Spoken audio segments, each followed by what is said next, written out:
we've been doing a set of videos addressing refugee issues. And we really needed to address the refugee ban from 6 countries that started last week and what the actual vetting process is for refugees to enter the United States. This camp that I'm standing in was started in 1968. Next year it'll be 50 years old. So I also wanted to show you what it's like for communities caught in refugee status for decades. Here there are 30,000 refugees living down here. What that means is they don't have citizenship in Jordan, which means they cannot travel legally. They cannot own or buy property. They also cannot work legally without extra permit papers, which costs around $240, which may not seem a lot to you, but the average family here makes $3 a day.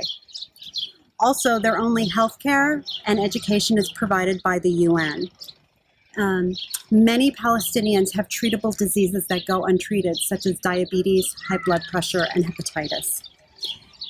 What you need to understand is that when people are stateless, they are vulnerable. They're at the mercy of their host countries. They do not participate in community life, socially, economically, and politically. In the US, while this ban does not affect Palestinian refugees, we rarely, as a country, allow Palestinians into our country. The data on this is amazing, of how little we have allowed Palestinians to resettle. So in this camp, they remain for generations in refugee status. I wanted to have Allison, who's a board member, share a little bit about the vetting process and just how difficult it is to get into the United States. Hi, I'm Allison. I'm on the board of Beirut and Beyond. I'm here with Suzanne working in Gaza camp here in Jordan. I'm here to talk to you a little bit about the vetting process for refugees who enter the United States.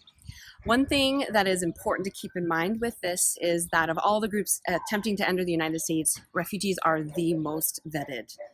A potential refugee must first apply with the United Nations. And this is a very long process of providing documentation, biographical information, and undergoing interviews to prove their status. If they are selected, the UN generally only chooses the most needy and vulnerable, and they are sent on and referred to the United States. A small percentage is referred to the United States. Now, the US has a long tradition of accepting refugees from fleeing persecution and war.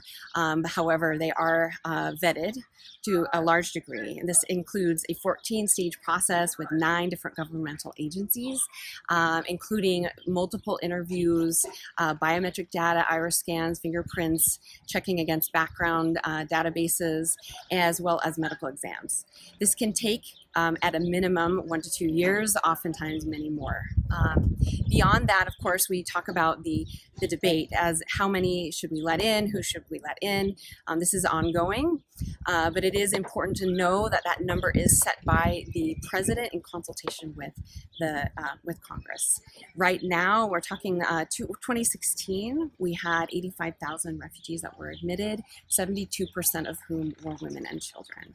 So it is extremely regulated, vetted, and by some accounts successful, although very difficult.